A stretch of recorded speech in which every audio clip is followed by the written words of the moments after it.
سیدنا عمر بن خطاب رضی اللہ عنہ سے روایت ہے، رسول صلی اللہ علیہ وآلہ وسلم اپنے صحاب کی مجلس میں تشریف فرما تھے کہ بنو سلیم کا عرابی حاضر ہوا، جس نے گو کا شکار کر کے اس کو اپنی آستین میں رکھا ہوا تھا۔ اس گو کو وہ اپنے سفر میں لے جا رہا تھا۔ اس نے لوگوں کی ایک جماعت دیکھی تو کہنے لگا، یہ جماعت کس شخص پر ہے؟ لوگوں نے کہا، یہ وہ شخص ہے جو کہتا ہے کہ میں نبی ہوں۔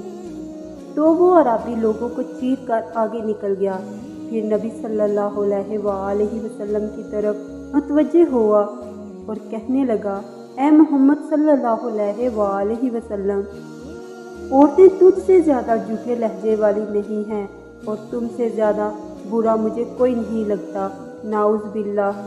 اگر مجھے میری قوم عجول کے نام پر معصوم نہ کرتی تو میں تجھے جلدی سے قتل کر دیتا، نعوذ باللہ، اور تیرے قتل سے تمام لوگوں کو خوش کر دیتا۔ سیدنا عمر رضی اللہ عنہ کہنے لگے، یا رسول صلی اللہ علیہ وآلہ وسلم، مجھے اجازت دیجیے کہ میں اسے قتل کر دوں۔ نبی صلی اللہ علیہ وآلہ وسلم نے فرمایا، کیا تجھے معلوم نہیں کہ حوصلے والا آدمی قریب ہے کہ نبی بن جائے؟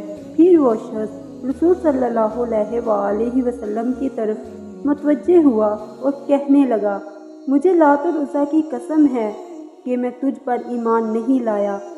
تو نبی صلی اللہ علیہ وآلہ وسلم نے فرمایا، اے عرابی، تجھے اس بات پر کس نے آمادہ کیا کہ تو نے یہ بات کہی اور تو نے ناحق کلام کیا اور تو نے میری مجلس کی عزت نہیں کی اور تو اللہ کے رسول کو ہلکا سمجھتے ہوئے کہہ رہا ہے؟ وہ کہنے لگا، قسم ہے لات اور عزیٰ کی، میں تجھ پر ایمان نہیں لاؤں گا جب تک یہ گو تجھ پر ایمان لائے۔ تو اس نے گو کو اپنی آستین سے نکال کر آپ صلی اللہ علیہ وآلہ وسلم کے سامنے ڈال دی اور کہنے لگا، اگر یہ گو آپ پر ایمان لے آئے تو میں بھی آپ پر ایمان لے آؤں گا۔ تو آپ صلی اللہ علیہ وآلہ وسلم نے فرمایا، اے گو۔ تو گو نے عربی زبان میں کلام کیا جس کو تمام لوگ سمجھ رہے تھے۔ کہنے لگی، میں حاضر ہوں اور پھر حاضر ہوں، اے رب العالمین کے رسول۔ تو نبی صلی اللہ علیہ وآلہ وسلم نے فرمایا، تو کس چیز کی بندگی کرتی ہے؟ گو کہنے لگی کہ میں اس ذات کی بندگی کرتی ہوں جس کا عرش آسمان میں ہے اور زمین میں اس کی بادشاہی ہے اور سمندر میں اس کا راستہ ہے اور جنت میں اس کی رحمت ہے اور آگ میں اس کا عذاب ہے۔ پھر آپ صلی اللہ علیہ وآلہ وسلم نے فرمایا، اے گو، بتا میں کون ہوں؟ تو وہ کہنے لگی، آپ صلی اللہ علیہ وآلہ وسلم جہانوں کے رب کے رسول ہیں اور خاتم النبیین ہیں۔ جو آپ کی تصدیق کرے گا وہ کامیاب ہوا اور جس نے آپ کی تکذیب کی وہ ناکام ہوا۔ عربی کہنے لگا، میں گواہی دیتا ہوں کہ اللہ کے بغیر کوئی معبود نہیں اور آپ صلی اللہ علیہ وآلہ وسلم اللہ کے سچے رسول ہیں۔ اللہ کی قسم، جب میں آپ کے پاس آیا تھا تو میرے لیے روئے زمین پر آگ سے برا شخص کوئی نہیں تھا۔ اللہ کی قسم، اب آپ صلی اللہ علیہ وآلہ وسلم مجھے اپنی جان اور اولاد سے بھی زیادہ پیارے ہیں۔ آپ صلی اللہ علیہ وآلہ وسلم پر میرے بال، میرا جسم، میری جان کا اندرون اور میرا بید اور میری ظاہری باتیں سب آپ پر ایمان لے آئے۔ تو آپ صلی اللہ علیہ وآلہ وسلم نے فرمایا، سب تعریف اس اللہ کے لیے جس نے تجھے اس دین کی ہدایت دی جو بلند ہوتا ہے اور اس پر کوئی غالب نہیں آ سکتا، جس کو اللہ تعالیٰ بغیر نماز کے قبول نہیں کرتا اور نماز کو بغیر قرآن کے قبول نہیں کرتا۔ پھر نبی صلی اللہ علیہ وآلہ وسلم نے اسے سورہ فاتحہ اور سورہ اخلاص سکھا دی۔ تو وہ کہنے لگا، ایسا کلام میں نے کبھی سادہ نثر میں سنا اور نہ نظم میں، جو اس سے اچھا ہو۔ تو نبی صلی اللہ علیہ وآلہ وسلم نے فرمایا، یہ کلام رب العالمین کا ہے، یہ شعر نہیں ہے۔ اور جب تو نے قل هو اللہ احد کو ایک دفعہ پڑھا تو گویا تو نے 1/3 قرآن پاک پڑھ لیا، اور جب تو نے سورہ اخلاص 2 دفعہ پڑھ لیا تو گویا 2/3 قرآن پڑھ لیا، اور جب تو نے قل هو اللہ احد 3 دفعہ پڑھ لی تو گویا تو نے تمام قرآن مجید پڑھ لیا۔ عربی کہنے لگا ہمارا معبود بہت اچھا ہے، وہ تھوڑی سی چیز بھی قبول کر لیتا ہے اور زیادہ چیز عنایت فرماتا ہے۔ پھر آپ صلی اللہ علیہ وآلہ وسلم نے فرمایا عربی کو کچھ دے دو، تو انہوں نے اتنا دیا کہ طاقت سے زیادہ لاد دیا۔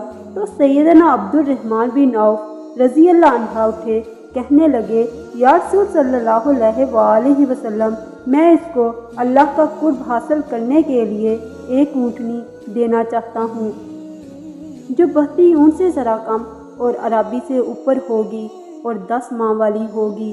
رسول صلی اللہ علیہ وآلہ وسلم نے فرمایا تم نے تو وہ بیان کیا جو تم دو گے، اب میں بیان کرتا ہوں جو کچھ اللہ تعالیٰ تجھ کو دیں گے۔ انہوں نے کہا فرمائیے۔ آپ صلی اللہ علیہ وآلہ وسلم نے فرمایا تجھے کشادہ موتی کی اونٹنی جس کے پاؤں سبز زبرجد کے ہوں گے، اس کی گردن زرد زبرجد کی ہوگی، اس پر ہودج ہوگا، اس کے اوپر سند اور استبرق ہوگا جو تجھے اٹھا کر پل سے رات سے اس طرح پار کر دے گی جس طرح اچک کر لے جانے والی بجلی ہوتی ہے۔ تو وہ عربی نبی صلی اللہ علیہ وآلہ وسلم کے پاس سے چلا گیا تو اس کو 1000 عربی ملے جو 1000 چوپایوں پر سوار تھے، ان کے پاس 1000 نیزے اور 1000 تلواریں تھیں۔ اس نے انہیں پوچھا تم کہاں جانے کا ارادہ کرتے ہو؟ انہوں نے کہا ہم اس جھوٹ کہنے والے سے جنگ کریں گے جو نبوت کا دعویٰ کرتا ہے۔ تو اس عربی نے کہا میں گواہی دیتا ہوں کہ اللہ کے بغیر کوئی معبود نہیں اور محمد صلی اللہ علیہ وآلہ وسلم اللہ کے رسول ہیں۔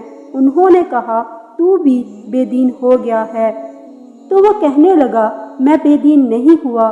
پھر اس نے انہیں اپنا تمام واقعہ سنایا تو سب نے کہا اللہ تعالیٰ کے بغیر کوئی معبود نہیں اور محمد صلی اللہ علیہ وآلہ وسلم اللہ کے رسول ہیں۔ یہ بات نبی صلی اللہ علیہ وآلہ وسلم کو معلوم ہوئی تو آپ صلی اللہ علیہ وآلہ وسلم انہیں ایک چادر میں ملے تو وہ اپنی سواریوں سے اتر کر آپ صلی اللہ علیہ وآلہ وسلم کو چومنے لگے اور کہنے لگے لا الہ الا اللہ محمد الرسول اللہ، اور کہنے لگے اے اللہ کے رسول ہمیں اپنا حکم سنائیں۔ تو آپ صلی اللہ علیہ وآلہ وسلم نے فرمایا تم خالد بن ولید کے جھنڈے تلے جمع ہو جاؤ۔ راوی نے کہا عرب میں اس بنو سلیم قبیلہ کے علاوہ کوئی قبیلہ نہیں جس کے اکٹھے 1000 آدمیوں نے ایمان قبول کیا ہو۔